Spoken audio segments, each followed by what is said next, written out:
What we're working on today is a home site, and we're not clearing the site. We're not clear cutting the site. What we're doing is we're getting the forest mulcher out here again to thin out the woods. As you can see, I'm walking down clean, beautiful trails. He's going to do the same thing in about a 3-acre area. It's divided into 2 sections, and let's see what we got going on here. I'm Justin Hitt from Prosperity Homestead. If you've got land and you want immediate accessibility to the land, you want immediate use of the land in the sense of whether you're going to camp on it, whether you're going to hike on it, whether you're going to hunt on it, forest mulching is an excellent way to go. And by the way, if you're in our area, I'll include a link below how you can get information about the guy I'm working with. They have been excellent in what they do at State Line for forestry mulching. So I'm walking towards where he's working. You can kind of hear it out there. And as you can see, these trails are simple. If you've got a 4-wheeler, if you've got a mountain bike, you can run these trails. Now I give them 2 simple pieces of instruction, and I'm a little bit further away than I thought I was for this particular work, but you can see the woods are really thick, and I give them specific instructions that you're going to cut everything under 4 inches in diameter. If it's over 4 inches in diameter, I can use it as a post or a something for building a timber frame. But if it's under that, that forest mulcher just eats it up. I don't know if you can hear that in the background, but he's just eating through those woods. And I'm a lot further than I thought I was. So let me just walk and talk a little bit. You want to avoid all these rock piles. A lot of older woods will have rock piles and such. So we make trails around that. The trails are all level contour. But in this case, what we've done is I had the first pass him cut the perimeter of the area that was going to get cleared out for a homestead. And that gave me accessibility to better survey. And with the accessibility to better survey, I had him come back out. Now, the good thing about the forest mulching is that you can have it done in sections or parts at a time. Again, I want instant accessibility to the property, so I'm clearing historic roads. I'm clearing access points on contour. The reason we clear access points on contour is because we want level areas to move vehicles. And then we start clearing home sites, campsites such as that. Now, with the price of building a house so high right now, we're going to hold off on building a house because we don't really need to build a house. I got a place to live. And what we're focusing on is a really good campsite. So I need access points that are 21 feet wide in order for a well truck to get out here on the property. And so I'm making sure that's his priority, to get the wide access points. And I think I can see him out there. Once you have the wide access points, then he's going to go through a larger enclosed space, which is about a 3-acre pad, which is our proposed home site. And again, we don't know exactly where the house is going to go on that. We just know that based on our surveys and observations of the land, that's the ideal place to put the house for this particular piece of property. By the way, I do this for clients. I'll go out and survey your property, not a land survey, but an agricultural assessment or review to determine the best possible home site. Also using permaculture, we're looking at solar aspect, we're looking at how the land lays. See, things like this, ditches like this, you don't want this anywhere near your house. Now this ditch later could become something, but right now we had to trail around it. But again, he's out there clearing out the thin underbrush because we want the trees, we want the shade. I got a couple friends that'll hunt out here under a meat share deal. That's where they hunt and I pay for the butchering, and basically they can get their full ticket, but I get a full freezer. So we're getting closer to where he's working. Oh, there you go. You can kind of see it in the woods right there. But again, he's just mowing the woods. Now I got a can of my favorite apple green in my back pocket, spray can. And I'm out here right now to see if I need to brighten up some of the marks. He's actually right now on the back side of that 3-acre plot. Now I can show you, a lot of these videos are parts of larger courses. I can show you how I design and how I lay this stuff out in case that's something you're interested in, because again, I'm not clear cutting the forest. I get the use of all this beautiful underbrush. The plan for this particular property that we're working on is going to be goats and hogs. So all this underbrush is perfect for goats, and hogs will thin out the woods on their own. So essentially, we're just making access to the property so you can drive a truck around, and clearing so that we can camp. So again, the pump truck needs 21 foot wide. So this trail right here is great for a mountain bike, great for a four-wheeler, great for your side-by-side, but a pump truck is not coming back here. So we prioritize on the equipment, because if the pump truck can't get back here, it's going to cost us more for the well, because they'll drill a well anywhere that they think they might get water, but they're going to drill where it's most convenient to them. The angle I'm looking at here, I don't really want to walk over through the woods. There's some safety things you have to consider with a brush mower. It literally has a spinning blade in front of it, but he's clearing on the back trail right now.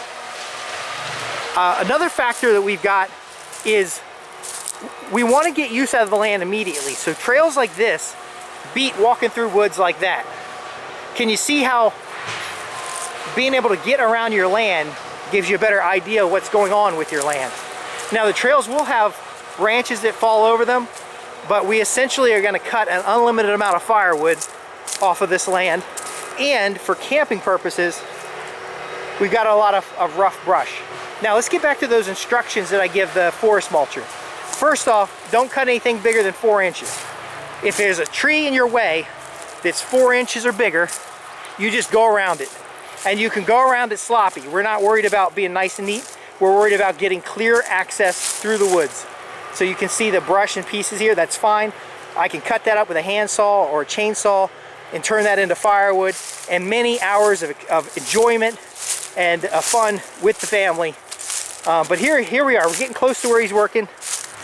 I recognize this point. He's at a center line on the property, and you can see the green markers. So I'm approaching far enough away from him working that we can be safe. Now, additional instruction is your first pass is just mow the shit out of it. Just mow it all. Make the trails as wide as you can make them, moving into the area that's being cleared. And that will mean he's going to go around small trees. I want him to be able to continue to go forward, to not have to back up and go around stuff. These small trees are going to give me some shelter and habitat for wildlife while the woods are being opened up. But it's also going to give me more access to the land. And the first trails we did were perimeter trails, but look at this. This is so beautiful. It's okay if he nicks trees and stuff. Again, that tree is probably going to be a pole for a little lean-to, or you know, a Boy Scout project or something like that. But they can make this super fine. They can grind this down to a powder. I don't want it. I'm okay with these logs falling down. I'm okay with trees leaning over, because again, it gives me an unlimited supply of firewood. Now we're right at the property line. You want to make sure you're forest mulching inside your property line, but by having access to your property line, you can walk the perimeter of your property and you can get much better utilization of your land. So I'm going to real quick walk in there behind him. I'm just making sure he's not coming back this way. Again, the instructions are keep moving forward. Now you might be saying, Justin, who are you to be telling a forest mulcher what they do? Well, first off, I'm hiring them to do a service, and they ask you, how would you like this done? See, there are areas in here that he's not going to feel comfortable driving a forest mulcher because there's ditches and different things like that. If I give him simple instructions like always, you know, if you got to go around something, not a big deal, go up slope. So I'm talking to this forest mulcher, I've been talking to some other folks. Sometimes they get instructions that are not useful. Because I painted out the site first, and I learned my lesson, you got to paint both sides of the tree.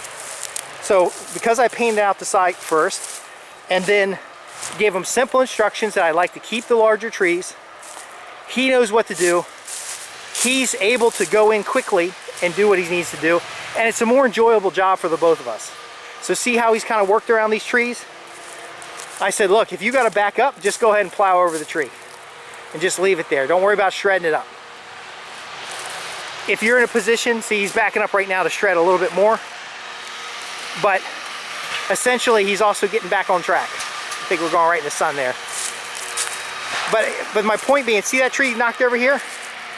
He's just gonna run it over, run around it. It doesn't matter. But we're getting all this thick underbrush out of the way. If he damages other trees, not a big deal, because most of it's going to become firewood. And he's ultimately going to just have this much open. Now again, if he's forest mulching around large trees that you might timber, like these big giant trees over here, it's going to open up the woods, get better airflow. These trees are going to get more sunlight. They're going to grow faster and taller. And these little trees are going to, instead of being tall and narrow, those little trees are going to become bushier. So we want to clear the woods out for access and utilization, but we don't want to completely clear cut it, because the magic about a forest mulcher is that it leaves behind all of this beautiful soil. So we got the natural forest soil that took hundreds of years to produce. We've got shredded material on top of that. And then we've got, basically, we've conserved the soil. If you clear cut, and I'm going to video a clear cut site nearby here shortly, but if you clear cut, what happens is you lose the soil, you expose the soil to sunlight, and you start losing the microbial activity. I want to conserve the microbial activity because it feeds the trees. I want fewer, healthier trees, and more room and access to utilize the property.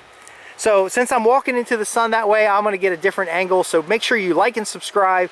Make sure you come back and check out what we're doing here. There'll be a link in the description where you can get more information about forest mulchers. In fact, I'm so delighted about the quality of work that forest mulchers do, especially the equipment, the value of that type of piece of equipment when it comes to forestry, when it comes to agricultural land management.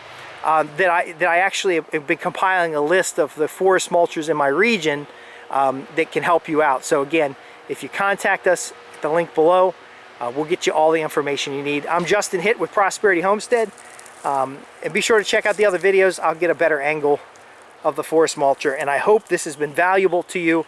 Ask questions in the comments, and I will see you in the next video.